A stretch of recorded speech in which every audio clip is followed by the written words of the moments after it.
سلام. امروز قراره درباره یه موضوع خیلی جالب و شاید یکم بحث برانگیز صحبت کنیم. گلیادین، پروتئینی که توی گندم و غلات پیدا میشه و شایعاتی درباره تأثیرش روی اشتها و پرخوری. شاید شنیده باشید که این پروتئین میتونه باعث بشه بیشتر غذا بخوریم یا حتی حس گرسنگیمون رو تشدید کنه. اما آیا واقعاً این حرفا درسته؟ اول از همه، گلیادین چیه؟ گلیادین یه نوع پروتئینه که توی گندم و بعضی غلات دیگه مثل جو وجود داره. این پروتئین بخشی از گلوتنه و به خاطر ساختار خاصش که سرشار از اسید آمینه پرولینه، بدن ما نمیتونه اونو کامل هضم کنه. به جای اینکه به قطعات ریز و تک تک اسید آمینه ها تجزیه بشه، مثل وقتی که یه تخم مرغ یا گوشت میخوریم، گلیادین به تکه های کوچیک 4 یا 5 اسید آمینه ای تبدیل میشه. به اینا میگن پپتیدهای گلیادین. خب، حالا این پپتیدا چی کار میکنن؟ بعضی از دانشمندان میگن این تکه‌های کوچیک میتونن مثل مواد مخدر طبیعی عمل کنن. بله، درست شنیدید. این پپتیدها که بهشون گلوتامورفین هم میگن، میتونن به گیرنده‌های اوپیویدی توی بدن وصل بشن.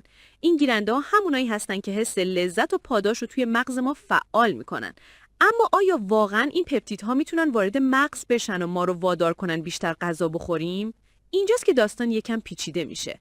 بعضی‌ها ادعا میکنن این پپتیدها میتونن از روده به خون و بعد به مغز برن و حس گرسنگی رو شدیدتر کنن. حتی شنیدیم که میگن این پپتیدها باعث میشن چند صد کالری بیشتر در روز بخوریم. اما صبر کنید. علم چی میگه؟ تحقیقات نشون میدن که این پپتیدها توی آزمایشگاه و روی حیوانات خاصیت اوپیویدی دارن، یعنی میتونن گیرنده‌های لذت رو فعال کنن. اما وقتی پای آدما وسط میاد داستان فرق داره. هنوز هیچ مدرک محکمی وجود نداره که این پپتیدها توی بدن آدمای سالم به مقدار زیاد وارد مغز بشن یا مستقیم باعث پرخوری بشن. بیشتر این ادعاها از کتاب‌های عامه‌پسند و یا رژیم‌های بدون گلوتن اومده، ولی علم هنوز به این قطعیت نرسیده. در افراد سالم، سطر روده و سد خونی مغزی مانع از عبور بیشتر این پپتیدها به خون و مغز میشه. اما در شرایطی مثل سلیاک، حساسیت به گلوتن غیر سلیاکی یا افزایش نفوذپذیری روده، امکان عبور بخشی از این پپتیدها به خون بیشتر میشه.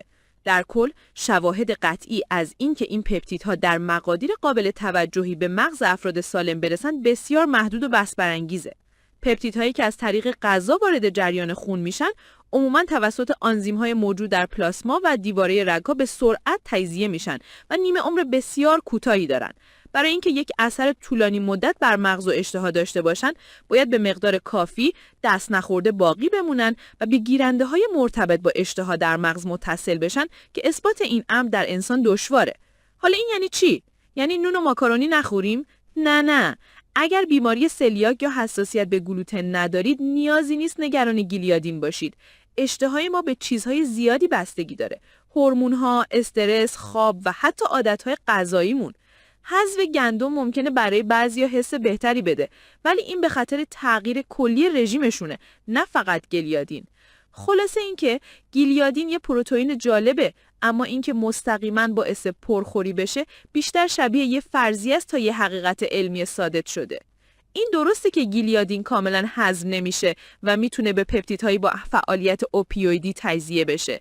این درسته که در شرایطی خاصی، مثلا سلیاک یا افزایش نفوذپذیری روده، این پپتیدها ممکنه به خون و احتمالاً مغز برسن. اما برای این موضوع که این پپتیدها در افراد سالم به مغز میرسن و به طور منظم باعث پرخوری و اعتیاد به گندم میشن، شواهد انسانی قوی وجود نداره. تنظیم اشتها یک فرایند بسیار پیچیده است که هورمون‌ها، متابولیسم، عوامل روانی و بسیاری از ترکیبات دیگه در اون دخیلن. اگه دوست دارید رژیم بدون گلوتن رو امتحان کنید، حتما با یه متخصص تغذیه مشورت کنید تا مطمئن بشید چیزی از رژیمتون کم نمیشه. نظر شما چیه؟ تا حالا حس کردید نون یا ماکارونی شما رو گرسنه‌تر میکنه؟ توی کامنت ها برامون بنویسید و اگه این ویدیو رو دوست داشتید لایک کنید، سابسکرایب کنید و زنگوله رو بزنید تا ویدیوهای علمی بعدی رو از دست ندید.